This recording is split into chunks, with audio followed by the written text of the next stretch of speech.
उपरोक्त विषयों पर स्थिति स्पष्ट करते हुए आयोग की ओर से अभ्यर्थियों से यह अनुरोध है कि आयोग व चयनित अभ्यर्थियों के विरुद्ध आधारहीन व तथ्यहीन व कानून के विरुद्ध टिप्पणियां सोशल मीडिया में न करें। दोस्तों, अगर आपके पास सबूत नहीं है तो यूकेएसएससी कह रहा है कि सोशल मीडिया में इस प्रकार की टिप्पणी नहीं करें, नहीं तो आपके खिलाफ कार्रवाई हो सकती है। इनका इनडायरेक्ट ऐसा कहना है।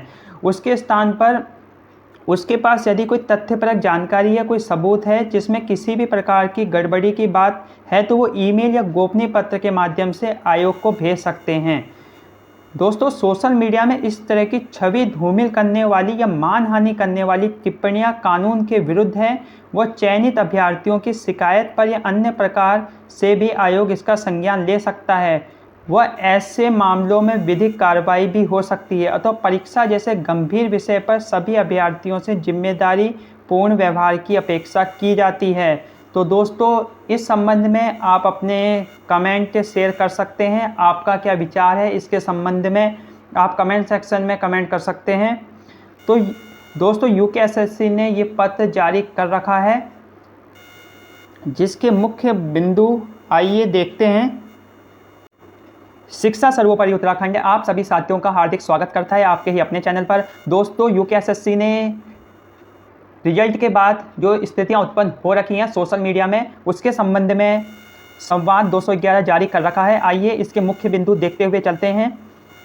प्रिय अभ्यर्थियों, आयोग द्वारा यह परीक्षा दिनांक 4 व 5 दिसंबर 2021 को कराई गई थी। परीक्षा के बाद कई अभ्यर्थियों द्वारा आयोग को एक स्वच्छ व अच्छी परीक्षा कराए जाने के लिए बधाई संदेश भी प्राप्त हुए। लेकिन जब 7 तारीख को रिजल्ट आया, परीक्षा का परिणाम आया, तो कई अभ्यर्थियों द्वारा इस परीक्षा में गड़बड़ी का निराधार आरोप लगाया गया बिना सबूत के। इन आरोप में मुख्य विषय ये हैं, तो 4 पॉइंट मेंशन कर रखे हैं। सबसे जो पहला पॉइंट है जो सोशल मीडिया में चल रहा है, एक ही परिवार के 4 अभ्यर्थी पास हो गए हैं तथा ऐसे में लगभग 17 अभ्यर्थी हैं जो 2 या 3 अभ्यर्थी एक ही परिवार से आए हैं। और सेकंड जो सबसे चर्चित प्रश्न है, पहले दिन से चल रहा है, चयन सूची में दूसरी रैंक पर भूतपूर्व सैनिक अभ्यर्थी कैसे आए। और थर्ड प्रश्न है, कुछ शिफ्ट में प्रश्न त्रुटिपूर्ण ढंग से डिलीट किए गए हैं। और फोर्थ प्रश्न है, कुछ अभ्यर्थियों द्वारा नॉर्मलाइजेशन प्रक्रिया को त्रुटिपूर्ण बताया गया है। तो इसके संबंध में आयोग ने आंसर अपने जो स्पष्टीकरण है वो दिया है। आइए देखते हुए चलते हैं क्योंकि काफ़ी महत्वपूर्ण है। उपरोक्त विषयों पर किसी भी मामले में कोई तथ्यपरक सूचना सोशल मीडिया पर नहीं है। परीक्षा जैसे गंभीर विषय पर आधारहीन आरोप प्रत्यारोप करना उचित नहीं है। वो इन टिप्पणियों से आयोग व कई चयनित अभ्यर्थियों के खिलाफ गलत बातें की जा रही हैं जो कानूनी रूप से उचित नहीं है। सभी अभ्यर्थियों की स्पष्टता की दृष्टि से आयोग की ओर से इन विषयों पर निम्नानुसार स्थिति स्पष्ट की जाती है। आयोग द्वारा सोशल मीडिया पर भाई बहन के रूप में प्रचारित किए जा रहे सभी 17 अभ्यर्थियों के डेटा से उनका पता देखा गया है। 2 अभ्यर्थियों को छोड़कर किन्हीं भी 2 अभ्यर्थियों के घर का पता समान नहीं है। ऐसे में यह आरोपित करना उचित नहीं है कि एक ही परिवार से कई अभ्यर्थी चयनित हुए हैं। एक ही परिवार से 4 अभ्यर्थियों का कोई भी मामला नहीं है। तो आयोग का कहना है ये मात्र एक अफवाह है, इसका कोई सबूत नहीं है कि एक ही परिवार से कई लोगों का चयन हुआ है। और सेकंड जो प्रश्न है अभ्यर्थियों का, दूसरी रैंक पर भूतपूर्व सैनिक मामले में यह संभावना है कि संबंधित अभ्यर्थी द्वारा भूतपूर्व सैनिक श्रेणी का चयन आवेदन पत्र में गलती से किया गया, क्योंकि आज एक समान अभ्यर्थी आयोग कार्यालय में उपस्थित हुए थे जो भूतपूर्व सैनिक नहीं थे, किंतु उन्होंने इस श्रेणी का चयन आवेदन पत्र में कर लिया है। इस बात का निराकरण अभिलेख सत्यापन के समय हो जाएगा। जब डॉक्यूमेंट वेरिफिकेशन होगा तो आयोग का कहना है इस बात का निराकरण हो जाएगा इस संबंध में। और थर्ड जो प्रश्न था उसका जो स्पष्टीकरण इस प्रकार है, प्रश्नों को डिलीट करने या उनके संशोधन करने का विषय विशेषज्ञ से संबंधित है। आयोग द्वारा अब तक कराई गई 86 परीक्षाओं में इसी प्रक्रिया का पालन किया गया है। ऐसे में यह नहीं कहा जा सकता कि केवल इस परीक्षा में ही कोई नई प्रक्रिया अपनाई गई है। तो दोस्तों, आयोग का जो सीधे तौर पर कहना है कि जो सोशल मीडिया में बातें चल रही हैं उससे यूकेएसएससी की छवि खराब हो रही है और उन छात्रों की भी छवि खराब हो रही है जिन्होंने यूकेएसएससी की परीक्षा पास कर रखी है।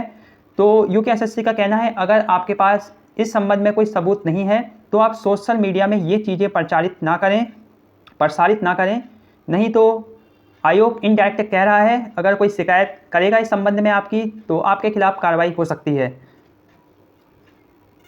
इसके बाद दोस्तों, अन्य चयन संस्थाओं में भी समान प्रक्रिया अपनाकर प्रश्नों पर आपत्ति प्राप्त की जाती है तथा वहां पर भी विषय विशेषज्ञों से इसका निस्तारण कराया जाता है। जहां तक डिलीट प्रश्नों का विषय है, प्रत्येक डिलीट प्रश्न के लिए हर अभ्यर्थियों को 1 अंक दिया गया है। ऐसे में यह व्यवस्था सभी अभ्यर्थियों के लिए समान है। इसमें किसी भी अभ्यर्थी के लिए विभेदकारी या हानिकारक निर्णय नहीं हुआ है। जिस प्रश्न पत्र या शिफ्ट में प्रश्नों पर जितनी आपत्तियां प्राप्त होगी उसी के अनुरूप उसका निस्तारण होगा। उसके बाद दोस्तों 4th पॉइंट है, जब भी आयोग 1 से अधिक पालियों में परीक्षा कराता है तो उसमें नॉर्मलाइजेशन प्रक्रिया अनिवार्य है। इसके लिए आयोग द्वारा निर्धारित प्रक्रिया पर सूत्र का प्रयोग कर वेबसाइट पर दिया गया है। वर्तमान में आयोग ऑनलाइन व ऑफलाइन दोनों तरह की परीक्षा करा रहा है। ऑनलाइन परीक्षा के लिए उपयुक्त कंप्यूटरों की संख्या अभी राज्य में कम है, जिसके कारण उनका 1 से अधिक शिफ्ट में होना स्वाभाविक नहीं है। इसके साथ ही ऑफलाइन परीक्षा में आवेदकों की बढ़ती संख्या एवं परीक्षा की शुचिता के कारण इन्हें 1 से अधिक शिफ्ट में कराया जा रहा है। आयोग लगातार यह प्रयास कर रहा है कि एक शिफ्ट में अभ्यर्थियों की अधिकतम संख्या में परीक्षा हो सके, किंतु इस प्रक्रिया में परीक्षा की शुचिता सबसे महत्वपूर्ण हो जाती है। ऐसे में नॉर्मलाइजेशन की प्रक्रिया चयन प्रक्रिया का हिस्सा बन गई है। आयोग यह प्रयास कर रहा है कि कम से कम पालियों में परीक्षा हो सके, जिससे नॉर्मलाइजेशन प्रक्रिया का प्रभाव भी कम हो सके। यहाँ यह कहना उचित होगा कि अभ्यर्थी रेलवे, एसएससी तथा अन्य चयन संस्थाओं की परीक्षा दे रहे हैं, जिसमें 100 पालियों तक की परीक्षा होती है।